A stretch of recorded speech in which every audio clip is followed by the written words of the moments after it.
La chronique mécanique vous est présentée par Napa Autopro en collaboration avec Desharnais Pneus et Mécanique. Pour un service professionnel et de bons conseils sur les pneus, l'entretien et la réparation de votre véhicule. Salut Jean-Guy. Salut Daniel. Alors, qu'est-ce qu'on va faire aujourd'hui? On va vérifier sous le capot tous les huiles, tous les lubrifiants qu'on a à vérifier. Également aussi serpentine, batterie, système de charge. Anthony est en train justement de remplir le carton d'inspection pour l'entretien préventif. C'est un carton pour démystifier justement auprès du consommateur tous les points essentiels qu'on doit vérifier sur notre véhicule pour rouler en sécurité. Jean-Guy, on va commencer avec l'huile moteur parce que j'aimerais ça que tu m'expliques les grades d'huile. C'est vraiment important avec les moteurs d'aujourd'hui de respecter ces grades d'huile. Oui, absolument, parce que le manufacturier, lui, a décidé ça, il n'a pas pigé ça dans un chapeau, là. Il a sorti un grade d'huile adapté à la configuration des chemins d'huile à l'intérieur du moteur. Parce qu'on sait que maintenant, on veut juste apprendre la pointe d'un crayon, c'est la grosseur des chemins d'huile qui vont monter du carter d'huile, votre huile justement au-dessus du moteur, où il y a les culbuteurs, pour l'ouverture et la fermeture des valves, d'admission et d'échappement. Ça va faire en sorte pour aller tout lubrifier les pièces en mouvement à l'intérieur de votre moteur. Et ce grade d'huile-là fait en sorte qu'on va garder une certaine fluidité avec des températures variantes. Quand on part notre voiture à froid, donc la densité de l'huile, c'est pour ça qu'on a 2 grades d'huile. On a une mesure au niveau de la densité à froid. Et lorsque l'huile a été réchauffée, en mouvement toujours, qui passe puis qui va retomber dans le carter d'huile et qui remonte en haut pour faire son travail, va s'adapter à la température de votre moteur. Juste avant d'aller dans les autres points, les fameux changements d'huile de synthétique, semi-synthétique, minérale, qu'est-ce qu'on fait? Il y en a qui disent, bien là, je vais avoir un moteur qui va durer plus longtemps si je le mets à synthétique. Est-ce qu'on doit respecter les mêmes grades d'huile? Il faut toujours respecter les mêmes grades d'huile, que ce soit une huile minérale ou une huile synthétique. Par contre, il ne faut pas penser qu'une huile synthétique va faire des miracles et va prolonger la vie et doubler la vie du moteur. C'est sûr que prendre son bain sans changer l'eau, c'est pas terrible. C'est un petit peu la même chose qui se produit avec l'huile synthétique. Quand on se met ça dans la tête, c'est qu'on ne change pas la filtration.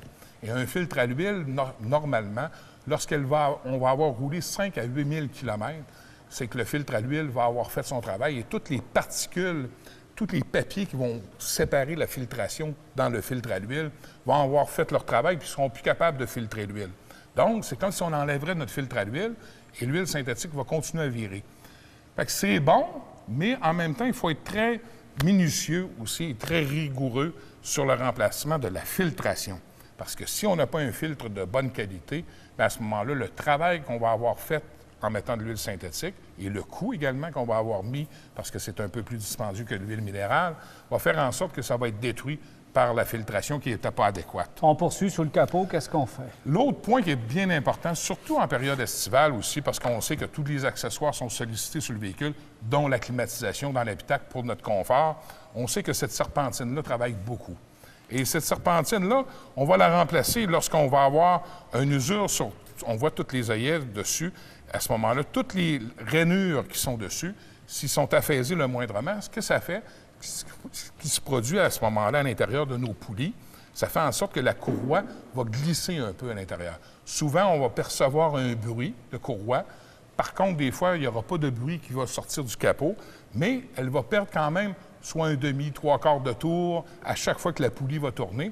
Ça fait en sorte que les performances de nos accessoires qui sont engendrés par cette courroie-là, sont engagés par cette courroie-là, fait en sorte que les performances sont réduites. Et on voit des craquements aussi, elle commence à s'assécher. À sécher, on voit à ce moment-là des craquements dans le fond. Là, quand on est rendu qu'on voit des craquements, c'est qu'on l'a étiré pas à peu près. Okay. Et à ce moment-là, ça fait en sorte que la performance des accessoires, que ce soit l'alternateur qui sert à recharger notre batterie, que ce soit le compresseur d'air climatisé, la pompe de servo-direction, la pompe à eau également, tous ces accessoires-là sont entraînés par cette courroie-là. Fait que si on est négligent le moindrement sur la vérification de cette courroie-là et qu'on n'a pas remplacé à temps, bien à ce moment-là, on s'attire des problèmes qui vont nous arriver un jour ou l'autre. On a vu l'huile moteur, il y a d'autres liquides à vérifier sur le capot, Jean-Guy? Également. On parle de l'huile à frein. L'huile à frein, qu'est-ce que c'est? Son premier obstacle numéro 1, c'est la contamination par l'humidité. Fait qu'on sait que si on met de l'eau, de l'humidité dans notre huile à frein, quand on vient pour compresser cette huile-là, ça fait en sorte que, à ce moment-là, ça fait une pédale qui est spongieuse et également le dégât que ça peut faire à l'intérieur des pièces qui composent notre système de freinage, que ce soit au niveau de nos étriers de frein, par les pistons qui sont à l'intérieur, ou ce qui circule de l'huile, parce que lorsque vous pèsez sur la pédale de frein, c'est que vous vous trouvez à faire actionner de l'huile dans de la tubulure. Cette tubulure-là amène soit des cylindres de frein ou des pistons d'étrier à venir compresser les garnitures de frein pour nous faire arrêter notre véhicule. Et toutes ces pièces-là internes sont vulnérables si on n'a pas une huile qui est adéquate. Un des éléments de sécurité les plus importants. Cerveau-direction, rapidement, Jean. Oui, l'huile à cerveau-direction, bien, qu'est-ce que ça fait, l'huile à cerveau-direction? Bien, notre crémaillère. On sait que les crémaillères sont très délicates aujourd'hui et on sait que la plupart des crémaillères, le bris numéro 1 qu'on rencontre sur une crémaillère, c'est une fuite d'huile. Parce qu'on a des joints d'étanchéité à chaque extrémité. Fait que quand on tourne nos roues de gauche à droite ou de droite à gauche, on envoie une pression d'huile contraire au sens de ce qu'on veut virer pour nous assister. Hein, on dit qu'on a une conduite assistée. Bien, assistée par quoi? Par de l'huile.